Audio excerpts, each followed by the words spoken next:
This week, I was privileged, along with Monsignor Shora Marie, to interview Danny and Leila Abdallah and Bridget Sacker. 3 of Danny and Leila's 6 children, Anthony, Angelina and Sienna, and Bridget's daughter Veronique, died tragically on the 1st of February this year when they were hit by a car that had mounted the footpath they were walking on to go and get an ice cream. The outpouring of grief that followed news of the tragedy swept across Australia and across the world. I found myself transformed by the incredible lessons of forgiveness articulated by these exceptional and most amazing of people.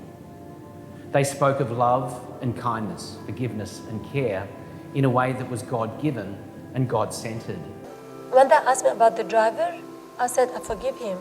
And I feel forgiveness has freed us from anger and allowed us to walk closer with God. Because when you forgive, it heals your broken heart.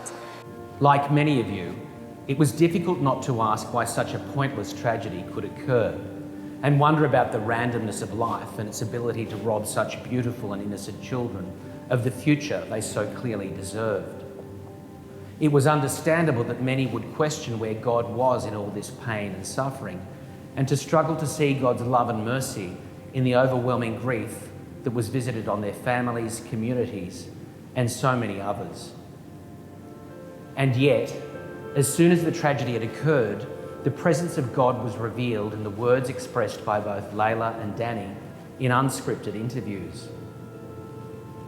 One of the many things I found remarkable in our interview was how Bridget, Leila and Danny expressed this suffering with reference to the very essence of our faith, the cross. But you're not on your own. And you know, when you think about Jesus, when he carried his cross, the Romans ordered Simon the Cyrene to help him carry his cross. He couldn't carry his cross on his own. They each exuded a strength and generosity that was gentle and unassuming. They described their boundless love for their children with heartbreaking honesty and described their journey over the last 7 months in ways that were achingly sad and beautifully truthful. Throughout the evening, their intense faith was worn lightly, and their gift for sharing their faith with clarity and optimism left us wanting to hear more.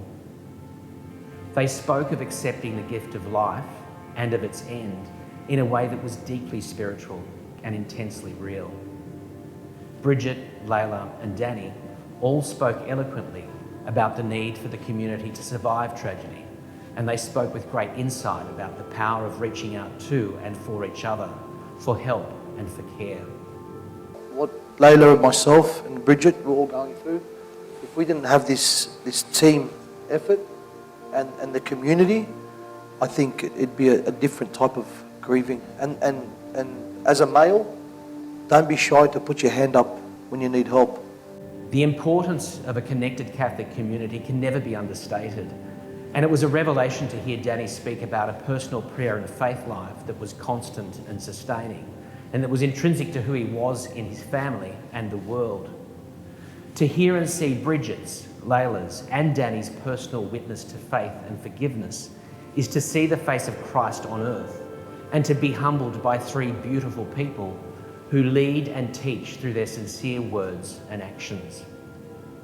I thank God for being given the opportunity to meet and talk with them and pray for them and their children and the gift of life they so richly live. I strongly encourage you to follow the links, to watch the interview, and I wish you a wonderful weekend. God bless.